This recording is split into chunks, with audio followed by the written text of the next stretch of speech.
Well, it's now 10:30, 10:31 it just turned. And you're tuned into Brainstorming the Human Connection, brought to you by the South Dakota Humanities Council. This is an interactive program, and interactive means everybody's at eye level. We want to have everybody join in, have questions, have comments. And if you have a short poem, not like Ulysses or something like that, but if you have a short poem, then we'd like to maybe even hear some of your poetry at some point in the chat. I mean, in this discussion. You will notice if you look in the chat that there is actually some questions, kind of prompt questions for people who didn't think of anything or may not know how to word the questions that you have. There are some kind of sample questions or things that you can use. But the whole point of this thing, or at least half of the points, is to have a conversation as opposed to a lecture. Bruce and I will have a conversation, and then we at some point, not too far into it, we are going to invite you to join us in that conversation. And it's for two reasons. One, the more eyeballs you have on something, the better you see it. And then two, gives us an opportunity to have conversations, because a lot of people don't have that, and they don't have practice in conversation. So when it's time to engage in a conversation, then they get all nervous. Their fight or flight responses go up, and then they don't say anything.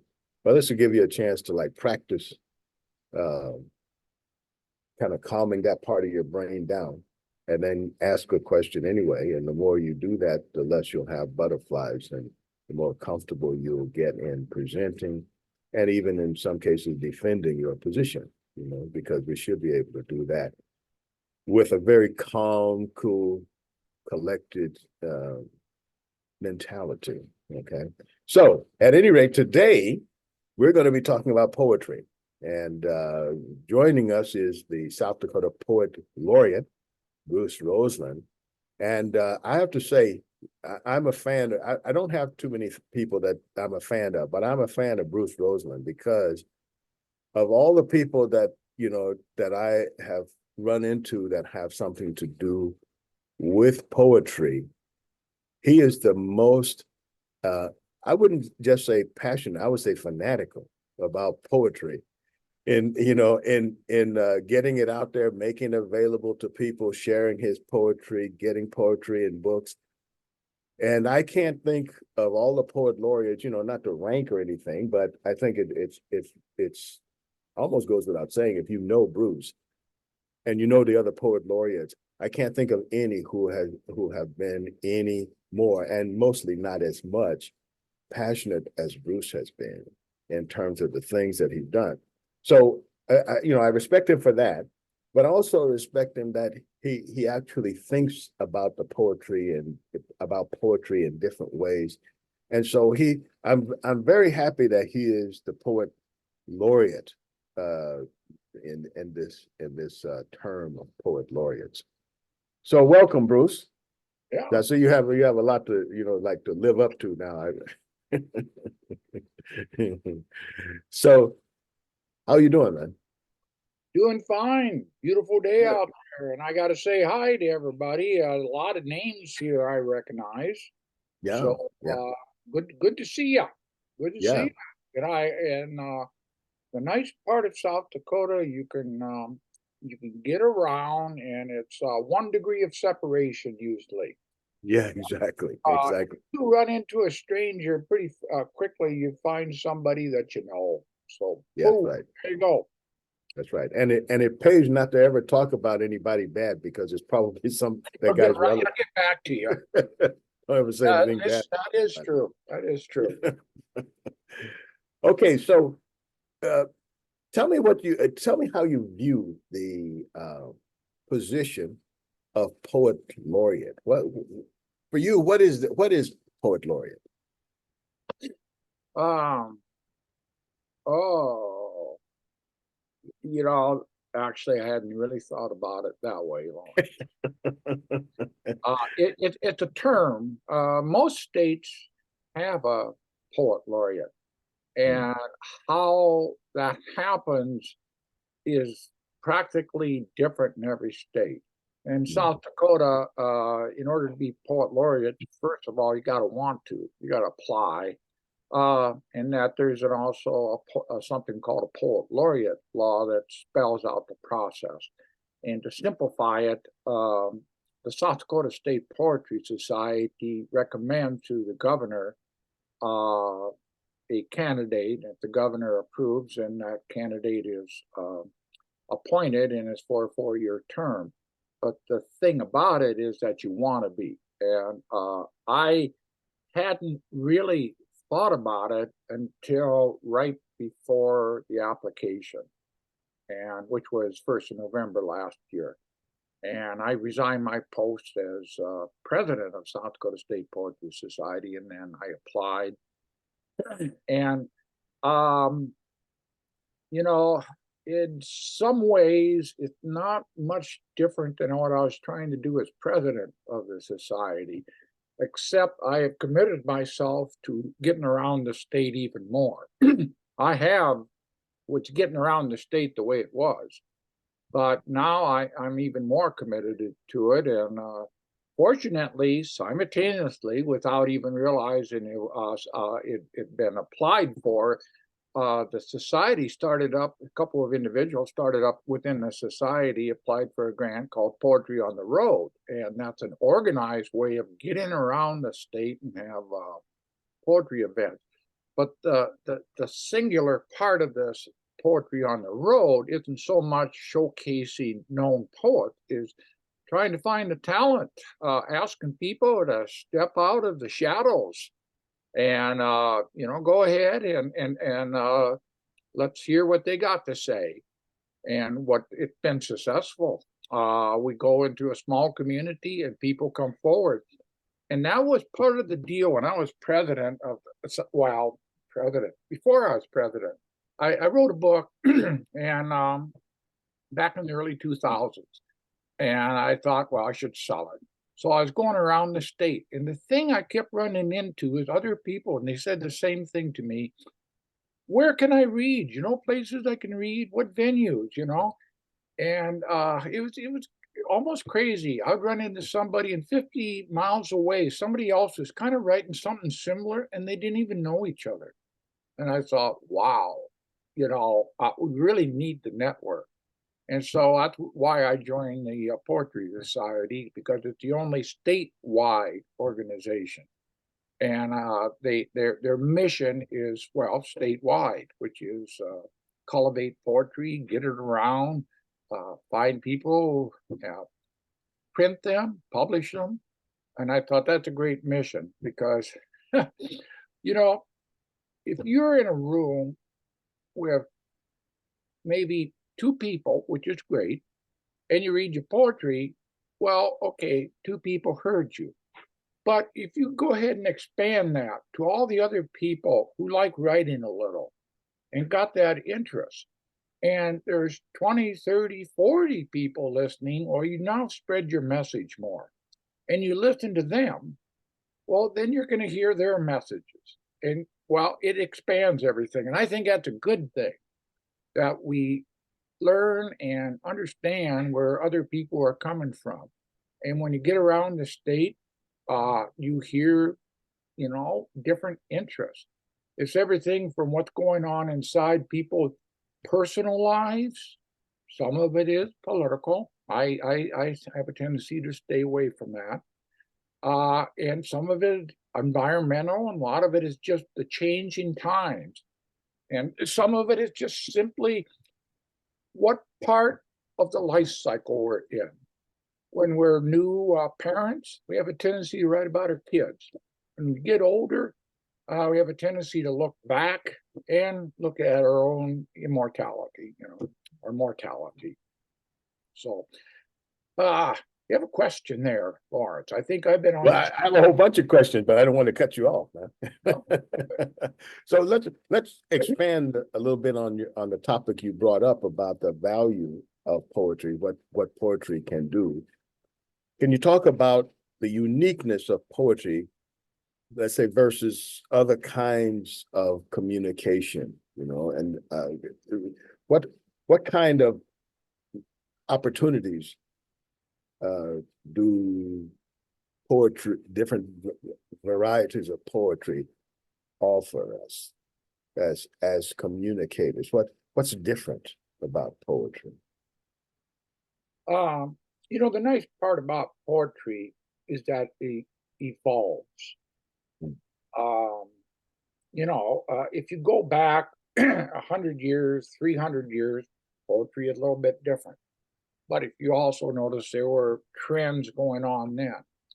I got to go back to probably Walt Whitman. Good place as any to start. Walt Whitman and Leaves of Grass. And I greatly admire him. In a way, he kind of, it's amazing what he did. He talked time and place, a unique sense of what time and place in his lifetime. And all he did was write one book and he kept rewriting it. And then, you go forward and what most of being written today is what called free verse. But in that, well, if you go back to Robert Frost, when I graduated from high school, a lot of it's still rhyming, okay? And that was kind of Robert Frost. And a lot of people still think poetry is rhyming, but it's been kind of freed from that confines of rhyming into free verse. But the other thing is that it can flip back around again, and you have, which I have a broad definition of poetry, rap, hip hop. There's a lot of rhyming going on in there. And it's easier to go ahead and get up in front of somebody if you have a rhyming pattern going. So I understand that. And it's kind of, you can put music to it. So, okay, what I'm trying to say here, poetry evolves. And what it's evolving into 20 years from now, I'm not going to predict. I know what I do, and if somebody, gets up and it's in the form of a poem. Now, a poem is something condensed. It is not quite prose. There's a thing called prose poetry. But generally speaking, poetry is in lines. It has a certain rhythm to it, can be an internal rhythm, and it almost always has a message. And my definition of poetry is that it should not have one more word in it than is necessary to convey the message, convey the story. I think a poem should be a story. It tells about something. It may relate that something to something else, but generally speaking, it's about one thing. It may be very complex, and you got to refer to other things. But that, generally speaking, is what a poem is. To me, a poem should have a beginning, middle, and an end. So you're just not leaving it hanging in midair and everybody goes, what was that? It should be comprehensible. If you cannot convey to somebody else what you're saying, then you're just making sounds up. And there's poems that are that way. There's a Jabberwocky. Onomatopoeia is one of those kind well, of not even using words; they just use sounds. Yeah, and even at that, it's trying to convey a feeling. It's still trying to convey something. So yeah, I'm trying not to make it complicated about a poem, but I'm trying to say that it does evolve over time, and it varies individual to individual. A successful poem is when one person has conveyed to another person, better yet, a group of people, what they're trying to say. their story. And if the other people get it, that's a poem, but it's condensed. It does not have more than one word than is necessary. And at the same time, you don't take out any words that would convey an explanation of it that describes it. It can be about anything. Generally speaking, what when you're writing poems, and it's also what makes things enjoyable to listen to. I don't know if I should say enjoyable, but you want to listen to, is that it has motion in it.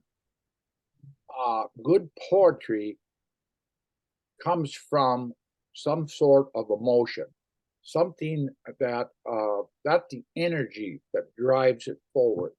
You want other people to care about what you're caring about, and then it's successful. Not everybody has the ability to write 120,000 words of a novel, and it takes time, and maybe you're only going to get one in your lifetime. But if at that, you know, but just about everybody is capable of writing a poem down, you know, and I look at it as well, it's a creative thing, no different than if you're a painter, than if you're a musician, then you're somebody who has a camera. There's a moment you want to capture, you know, either from something that happened to you in the past or something that's happened to you right now. That's it. So it's a recording device which you've got put down on paper. Somebody you know, speaks into a phone, or they type on their smartphone. I see a lot of younger people come up and read off their smartphones. That's fine. But that's the deal. You're trying to record this moment, just like if you took a photo and you put it in an album, so you can go back to it someday and say, "Oh, I remember that moment," you know. And that's what it's about. But you know, unless you label that photo, somebody else may not know what that photo is about.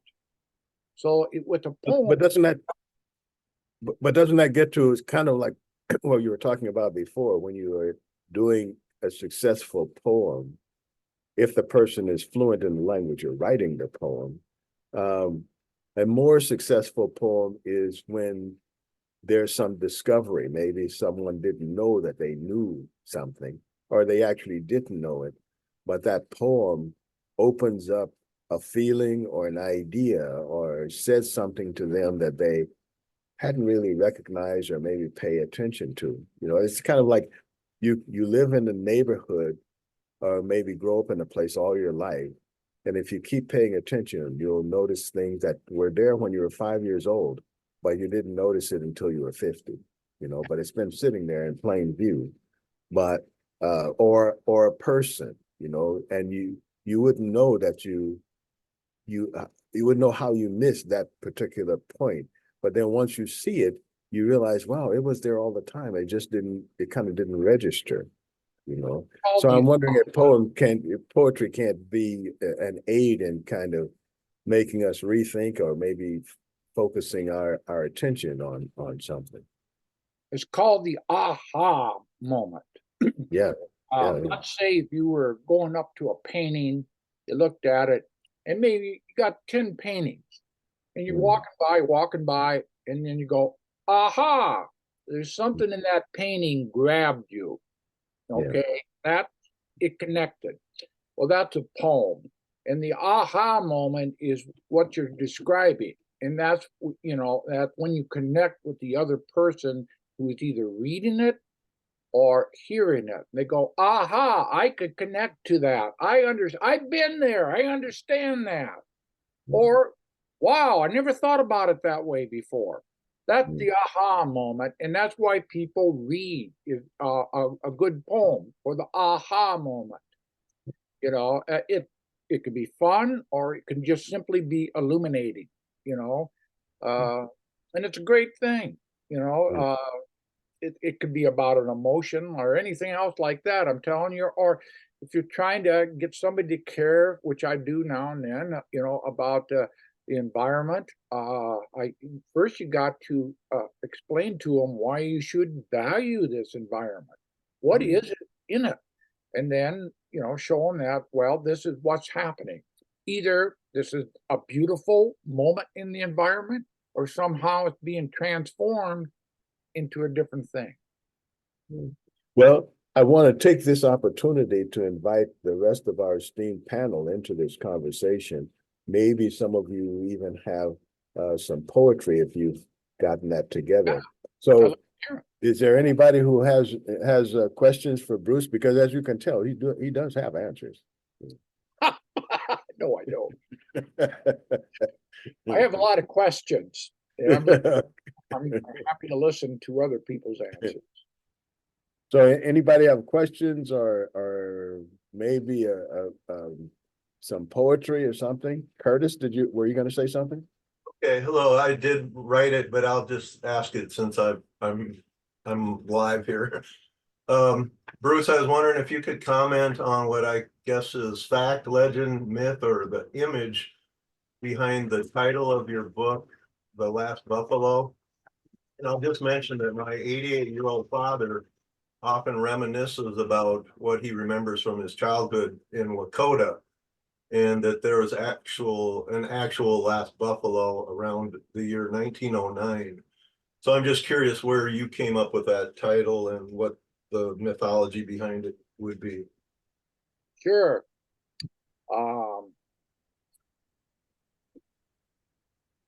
The Last Buffalo, and when I wrote that book, there had been, I've greatly influenced, but when I came back, I got to go back again. I was in college, I came back, I got back to the farm and ranch just in time for the farm crisis. And in the year 2000, I was looking back at it, and it was a terrific hollowing out of the rural area. 3 out of 5 people, young people, married couples my age, had to leave.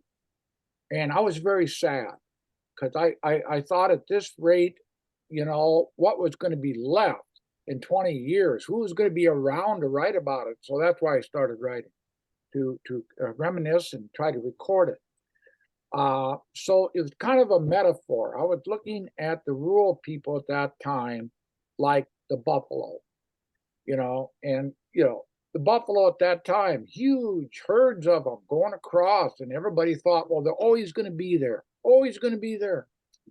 And then all of a sudden they weren't, you know, and the buffalo, they didn't quite comprehend that themselves.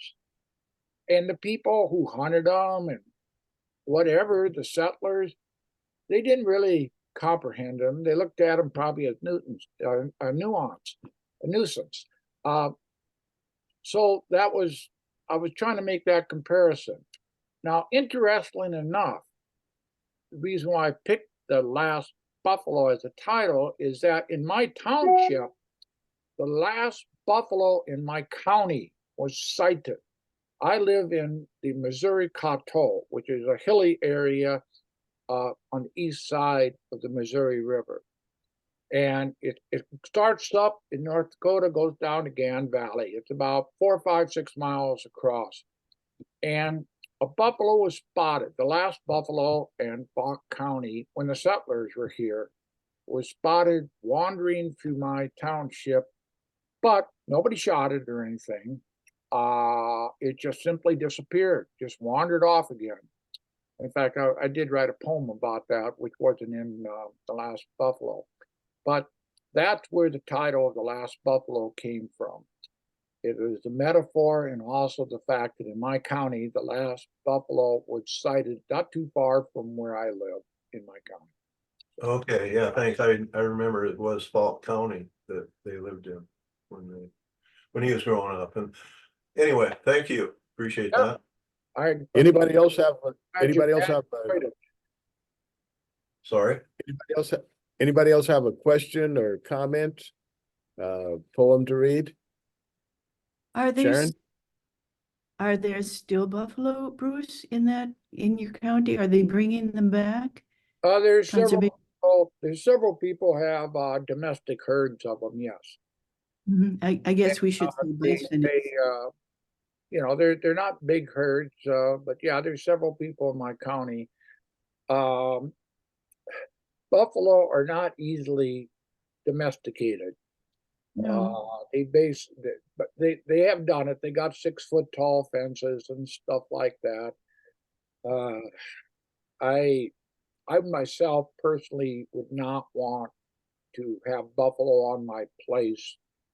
You would need very stout corrals, and I've heard of people hauling them in normal trailers, and they punch holes in the side of the trailers with their horns. They are not cows. So, Yeah, but would you use them? Would the state use them? Just give them a big range to be on, so they don't have to be fenced in. Like the There's old some people farm. doing it. There's some people doing it. I see buffalo along the road, down in Gan Valley. I think, I drive by there. There's always looked like about 80 head there on, the grasslands there. West River, there's a number of places that run buffalo, you know, but they grow slow. They are not, you know, if you ever buy a buffalo burger, you pay more money for it because they grow slow. They're not like beef cows where they put on, you know, 3-4 pounds a day when they put them in a feedlot. They just got them out there, and it takes years. They might not cost much, but you need, like everything else, you need cheap land. yeah. So that's what the whole drawback is that land has to pay. So if you've got a big range out there and the buffalo are out there, your return per acre is going to be fairly low. That land either got to be paid for, or it's got to be government land at a low lease. I mean, there's economics. That's the deal in rural areas. Economics, I'm not going to argue with it, drives everything. Well, you know, that I don't buy Makes many me buffalo think that- burgers. I like buffalo burgers better than hamburger. Okay, over and out. no, you know, that brings to mind, you know, like that might be a business opportunity, you know, like buffalo training. Buffalo. Yeah, they have dog training, you know, I so think I figured, too old to apply for that job. well, I once, had a when I was, question first. Sorry. I'm sorry, go ahead, Sharon, you're breaking up. I'm I didn't sorry, know. my camera's not working right now. can- Hi, yeah. Bruce, it's Vicky Gardner. You know, Bruce, I've been watching you. I think it's been for 24 years. Remember when we met in the Methodist church and had that little art show and we had poetry? Oh, yeah. I have watched you grow. And it's like watching a young kid grow up into a man because you're well, I know that you were fully grown I then, wasn't that young then either.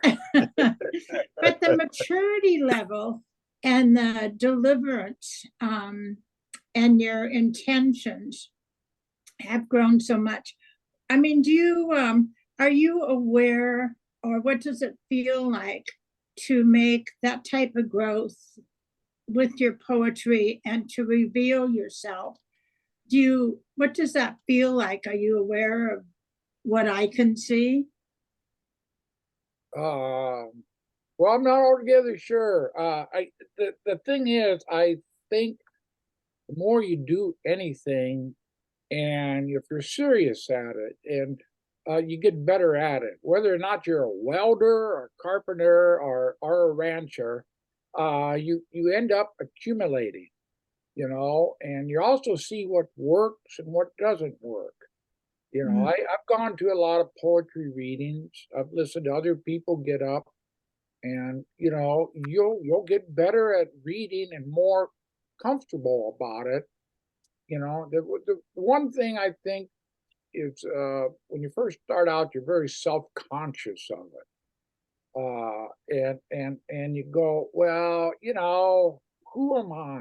Who am I to go ahead and say what I say? You know, and you're just self-conscious. And then after a while, you come to realize that the people who are there, the people you meet, they want you to succeed. It's just that simple. They will give you that extra break. They will listen. And if you happen to stumble someplace, you know, it isn't devastating. They'll let you find your place back on the page, whatever, you know, it accumulated. I don't care what kind of thing you're doing, you get better at it, you know, and you get probably more efficient. As far as my writing goes, I've come to realize more and more what a poem moment is, you know, and something happens, or if I have a thought, I flick through my mind, and the first thing occurs to me is this unique? Have I said it before? Is this something I want to record? Is this something that got an emotion to it? And I go, that's how I know it's something I want to do. And then I'll sit down and I'll write it down. And the words are there. And that's what I tell other people who want to write, is the words are in your head. The experience that you have, you know, just be true to yourself. Be true to your own words, to your own emotion, to your own impression of what you're trying to record. And then whatever you put down is true and real. So so yeah, if you're asking me if I've grown, I've grown. It's just that I've come closer to recognizing what it is that I want to record, what I want to put down on paper and convey to somebody else, you know. So that part of it. As far as trying to convey to other people, I of all things, I do not want to be boring. You know? So a lot of times less is more. So yeah, you know, if you drop a dime or a quarter in me, I will talk to your ear off. So I need to listen now and then. Well, Todd, did you, were you going to try to say something? You have something? I was just gonna, I wanted to ask Bruce, you know, you've been, like you said, you've been on a lot of these, Poetry on the Roads, with sessions across the state. What's been the most surprising thing to you? Because you know, I mean, this is kind of in your wheelhouse, and I know you had probably an expectation or at least a hope for it. What's been the most surprising thing for you on this, on these sessions? Well, the number of people have come out. You know, I mean, you know, you throw a party and you put out invitations and you're basically putting them out to strangers or to a public that you have no idea who might that be. And people show up, and some of them show up for the first time. That's wonderful. You know, that's the idea of being an ambassador of poetry in South Dakota, is providing that opportunity. So, you know, to break the ice, I put on a lot of open mics over my years, and I always go up first. Usually, almost always go up first for one reason, because nobody wants, it's like, you know, you ever put out 10 rows of chairs, nobody sits in the first row for sure. Few sit in the second row, couple more in the third row. So you know, nobody wants to be first. So I go up there and I figured, well, I'm going to break the ice. And if they see if I could do it, by golly, maybe they can do it too. So that's usually been my strategy. And you try to use a little humor. So, But you know, it's too bad people don't load in airplanes like that, you know, like fill up the back seats first and then come forward. They seem to do the opposite.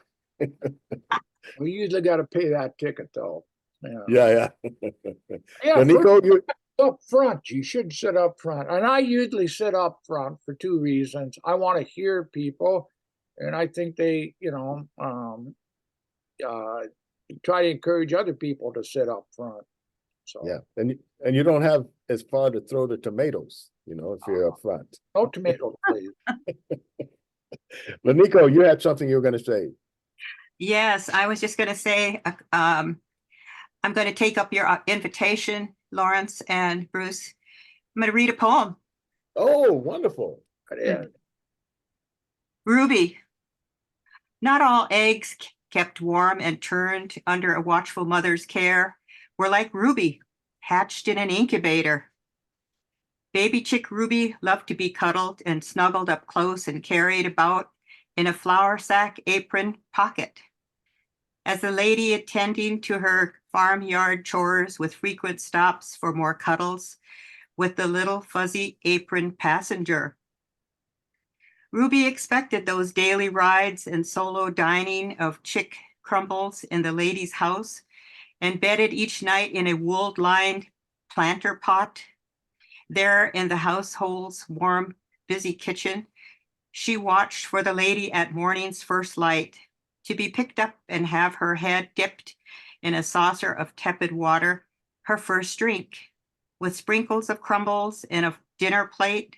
Then the lady quickly fed her own little family, washed up the dishes, and donned her flour sack apron with its wool-lined pocket for Ruby.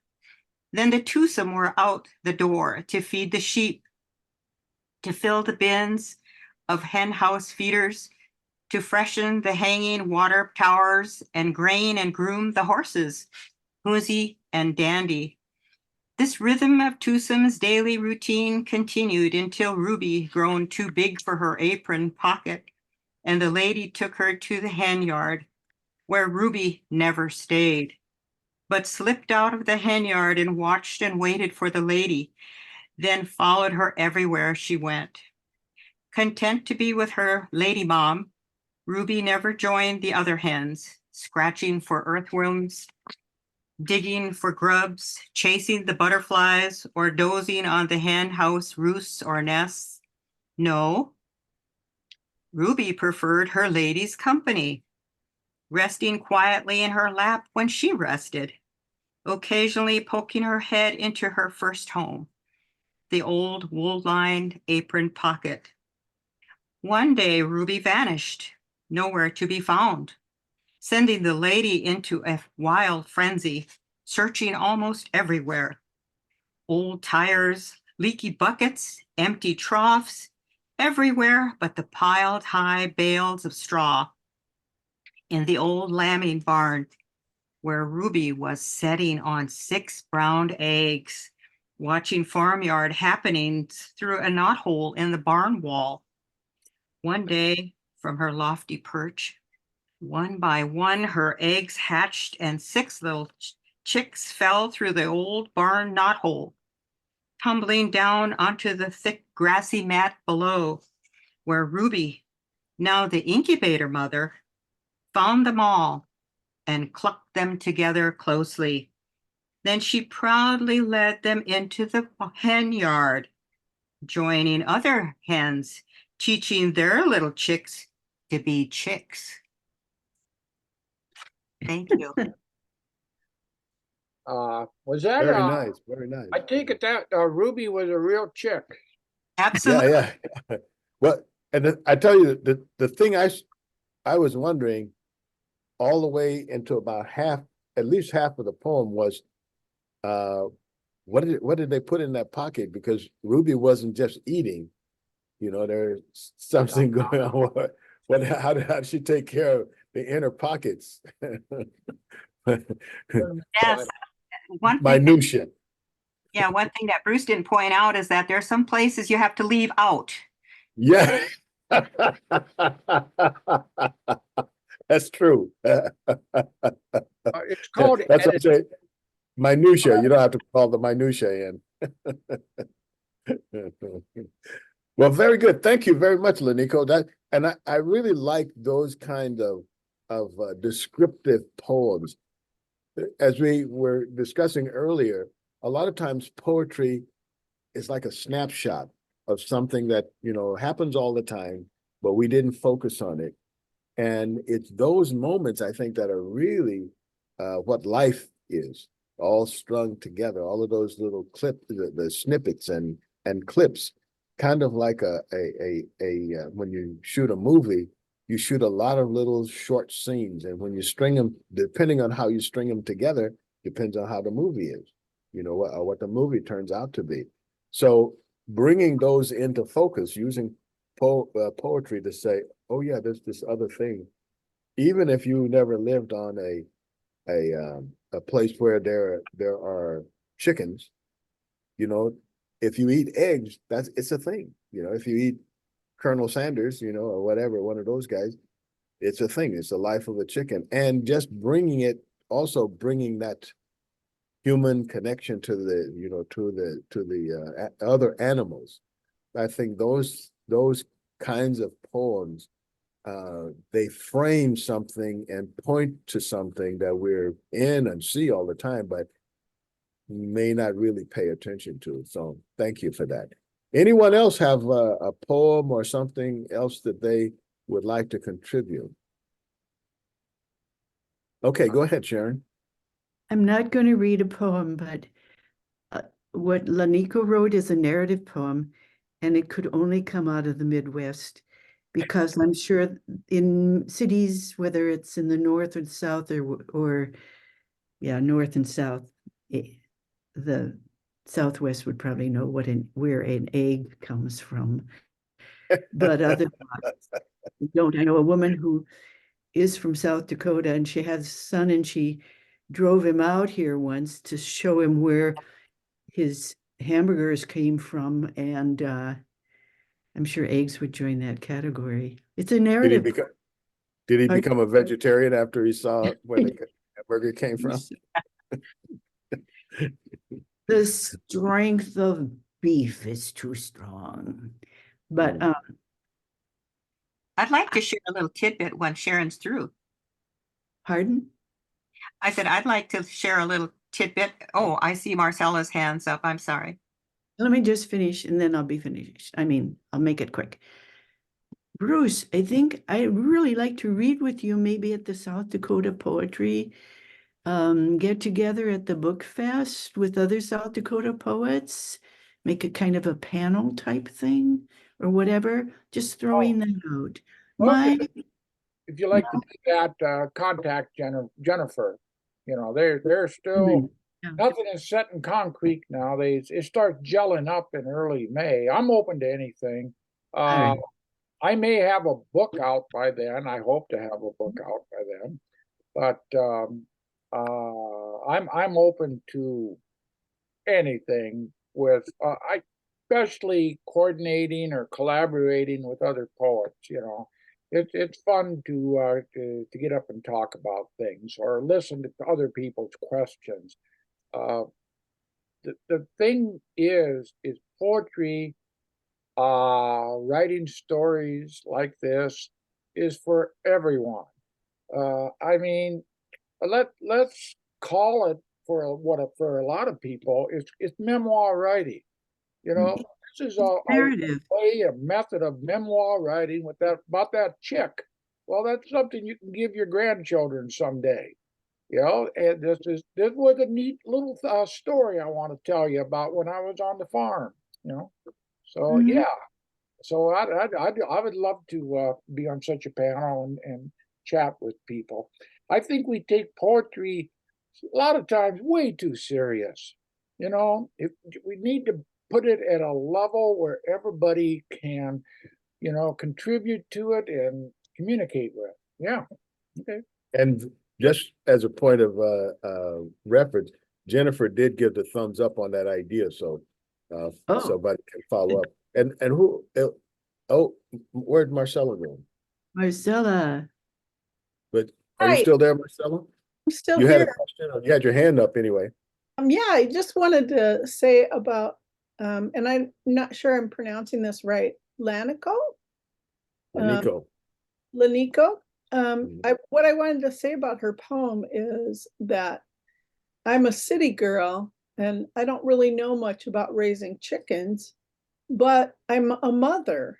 And so I got out of that poem that sense of affection that mothers have for their children, you know, the real affection of tending to that chick. And so I guess the point I wanted to make was that poetry doesn't have to necessarily be thought of literally, that sometimes we can read the larger meaning in poems. So even though it's a poem about chickens, it's also a poem about parenting and caring for others. So I just wanted to add that. Thank you, Lanico, for that. Thank Yeah. you. I was Um, just going to add something to that, what Marcella had to say. It's very interesting how we come about these poems because before I started writing this, I was in discussion with some of my friends and tribal members, and we were talking about missionary days and how what some of our experiences were. And I came away from discussing how I missed my family. I felt so awkward for so many years after those years of being in mission school. And I sat down to the computer to write about that and remembered about Ruby, our chick, and how, you know, she was like a missionary, a mission chick. She was sent off to because that was an egg that did not hatch, and so I brought it in and put it in an incubator, and so she was removed from the hen yard. And the whole experience of being incorporated back into where she belonged came out of that little discussion from a couple days, or maybe it was a week before. And I thought to myself later on, how a very good mentor of mine, you probably all know him, Ted Kuzer, just love that man.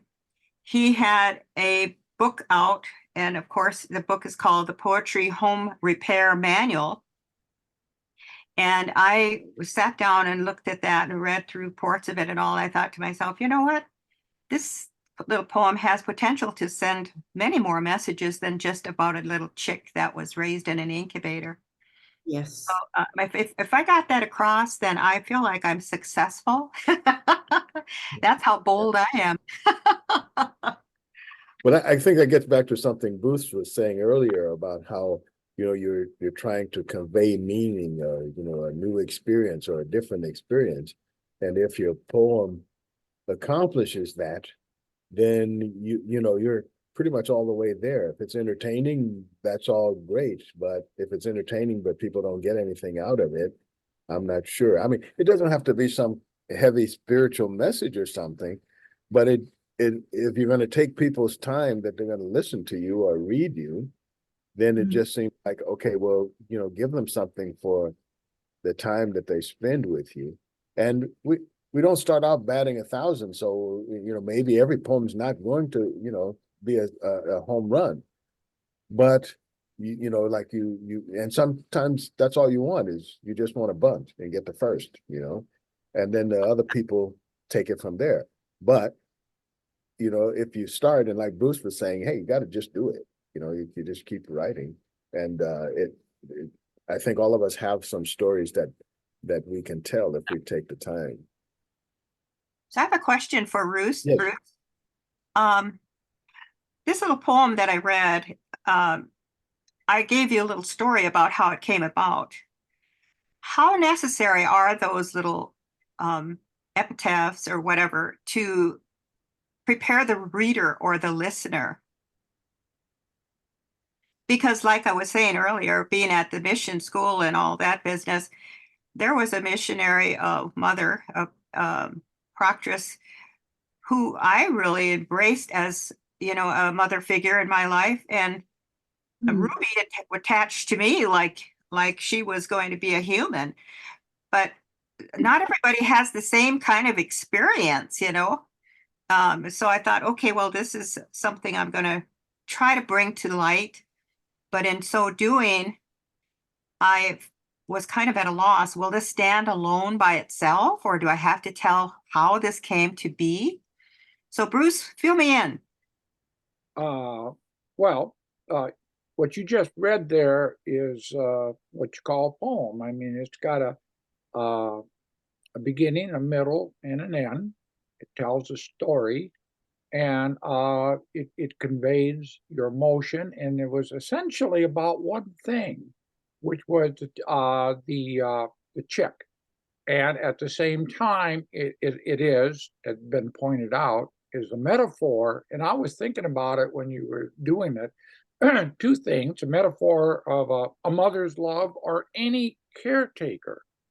I'm a rancher, and even farmers feel the same way about their crops. You know, I mean, they don't have a beating heart, but all successful farmers I know, they got a connection to that green living thing out there. They think about it, they're part of it, they care for it. So it's a metaphor. It's about more than one thing. But what you were talking about was that you were trying to convey about another story. That is a poem by itself. So, you know, you have to recognize that. When I'm thinking, when I'm walking around and something pops into my head and I go, hey, that's a memory. And I try to sit down and write about it. And with the realization, everything is imperfect. I will never completely capture exactly what I'm trying to say, but I will work on it and try to get it down to the essence. So when you're talking about, you know, this memory, you should write that down and go to the heart of it. Find the essence. What it may be a story about something that occurred. You know, you don't, it should be specific. The best things are like your chick is specific, and specific things that happen.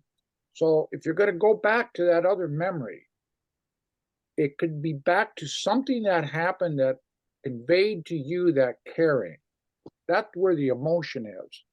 And yeah, sometimes you've got to restructure what actually happened, like what might have happened in your pocket with the chicken. So, you know, yeah, that's editing, but you're trying to convey that essence. So I would encourage you to write that story. That's the story right there you're talking about. Write about it. What is it in it?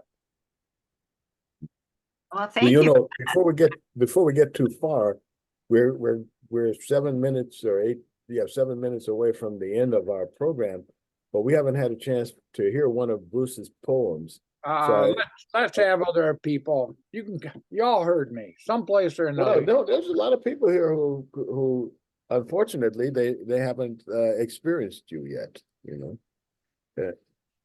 So if you got something, you know, I mean, Oh, okay. Let's go back to the beginning. One of the first poems I ever wrote.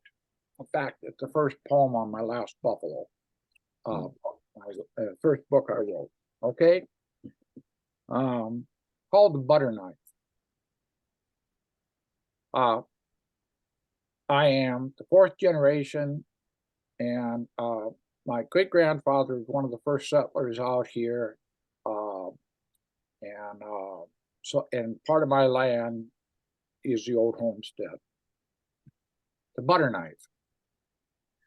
The old house that my great grandpa had made for my great grandma laid in a collapsed wreck, was fallen in spaces, no longer safe to stand in.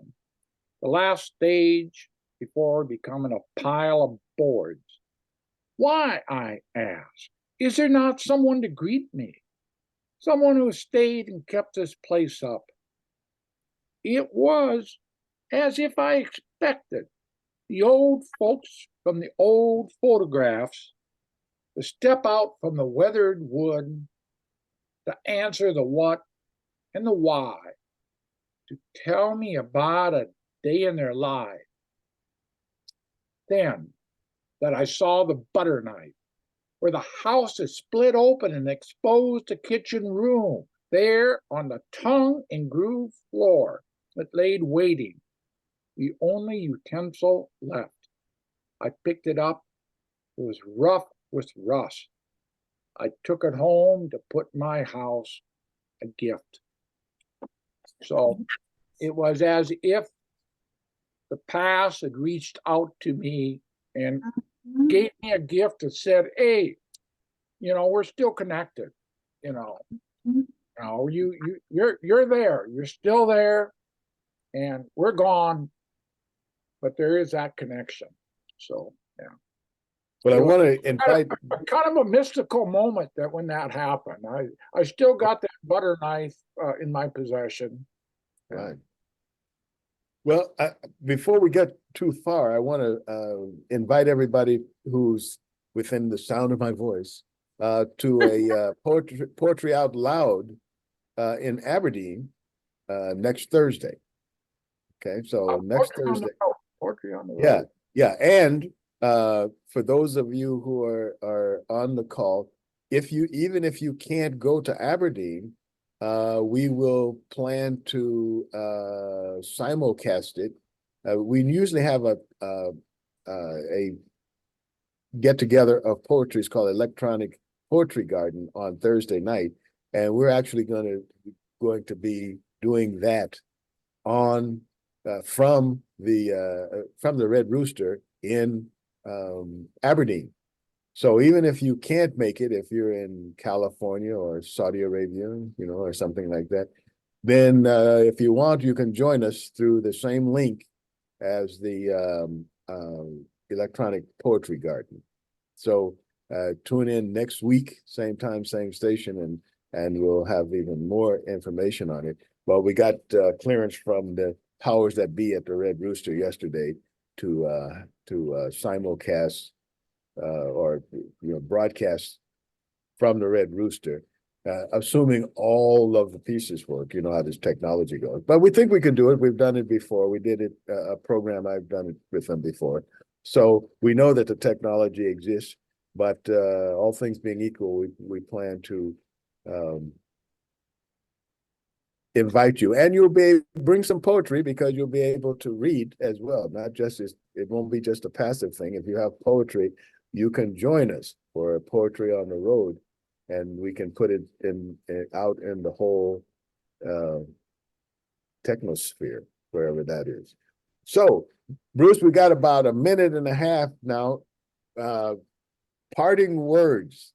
A minute and a half now, Bruce, because I know There's Poetry on the Road at Pier, the Waterfront Art Gallery next Tuesday, and then that following Thursday, it'll be at the Red Rooster in Aberdeen, and the following Tuesday after that, it will be in Madison at the Brick House in Madison.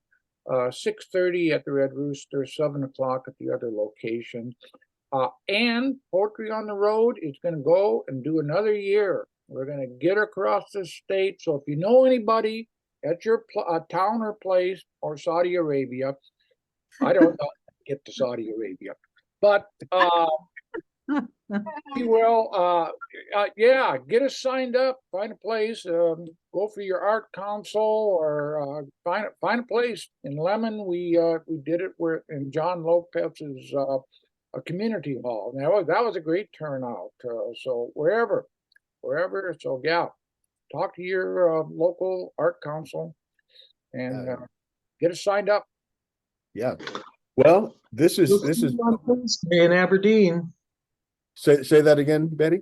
You in Aberdeen Thursday. We're looking forward to it. Yeah. Yeah, it should be a great turnout. Dan was saying that, you know, when they've done other poetry things, he said he's been really surprised at the number of people, not only who came out, but the number of people who came out and actually read poetry. So we expect a pretty good selection of poems and odd selection of poets, which are always odd. Coming out for this. Young people are coming out for this. Yes. Well, that brings us. Say that again, Bruce. Young people are coming out for this. It's getting to be a thing again. Yes, exactly. Well, that brings us up to this brings us up to 11:30. That's the end of our cherished hour here. I thank everybody for joining us and contributing to the conversation. Next week, same time, same station, we will be here again. So thanks, everybody. Goodbye.